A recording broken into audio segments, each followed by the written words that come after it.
impression I have ever done.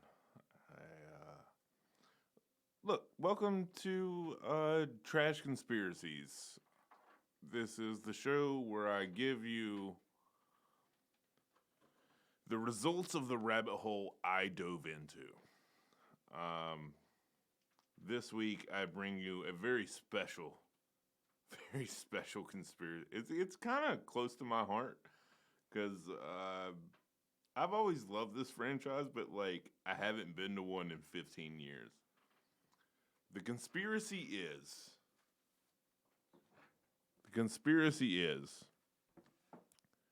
that Long John Silver's beloved, renowned, sort of fast food seafood chain is actually and always has been a front for marijuana and money laundering and has now been what's the word I'm looking for?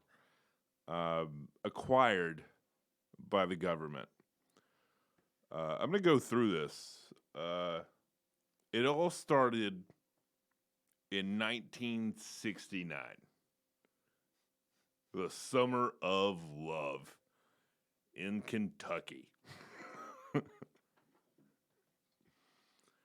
It all started with a man named Jim Patterson. He is the still technically the owner, technically, and founder of Long John Silver's. And here's what happened. He started his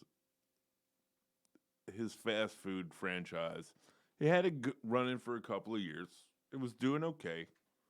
It wasn't bankrupt. And then he started having some money troubles. At the same time, in 1969, the moonshiners in Kentucky were starting to hit a loss for their first time since Prohibition. Because like Prohibition was really good for the moonshiner. Just like the virus is good for me right now because I'm getting so much money that like I don't deserve. The moonshiners were doing the same thing. They were living, thriving. They actually the moonshiners started a thing called the cornbread mafia at around the same time that Long John Silver's was starting up. The cornbread mafia, I want to reference this, started by Johnny Boone, and we'll get to that a little bit later. But Johnny Boone realized that moonshine was going down.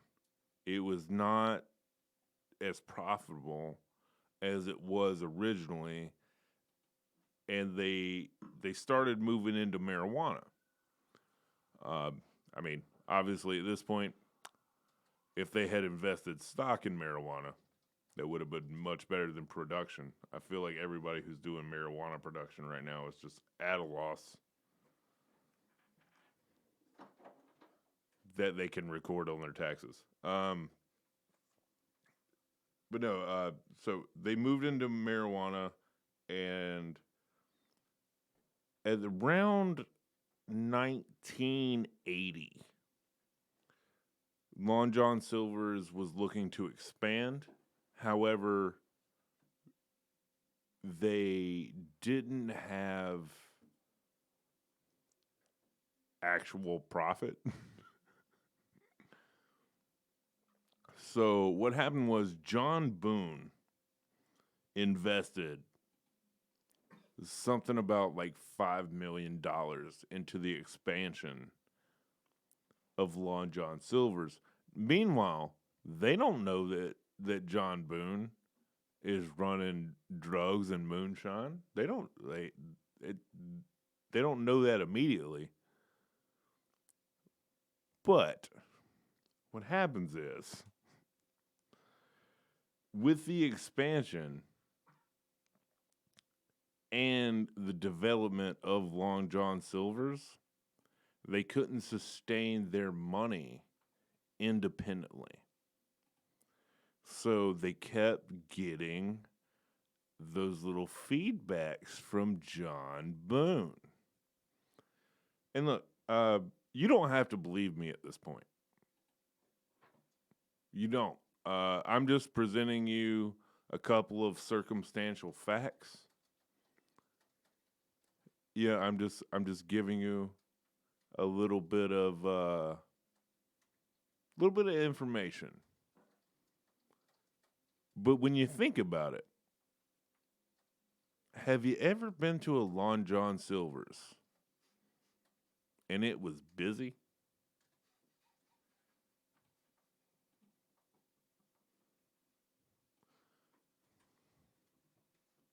Just ever. Not only that, like for especially for my people up north. Yeah, I'm from the south. Like we have Captain D's, we have Long John, so we have a couple of fast food restaurants. But like, have you ever just seen a Long John Silver's? Have you ever noticed where it's located?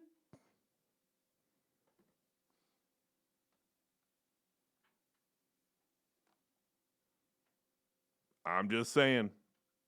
I'm just saying.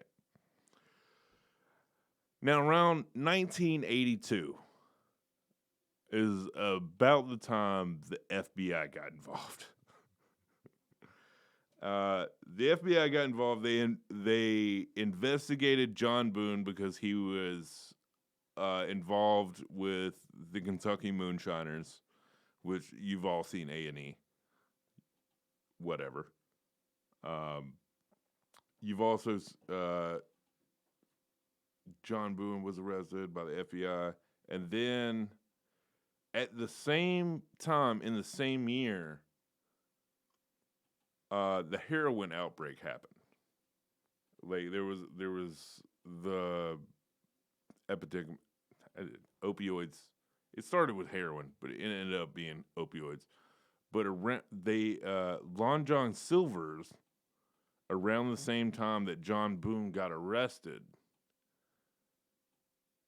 launched an anti-heroin campaign. Because if you do heroin, you're not buying marijuana.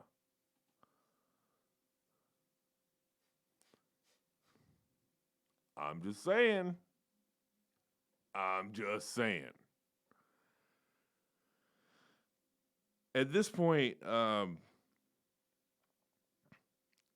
to this day, actually, Long John Silver's has never turned an actual profit independently.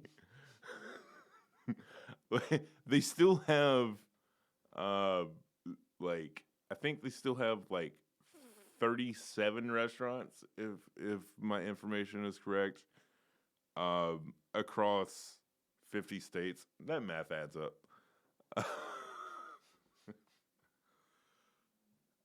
I don't care if you believe it. I really don't. What I'm saying is, all of this shit happened. And when the FBI took over the investigation and only one person got arrested, the government's been controlling your marijuana for like, I don't know, since 1985.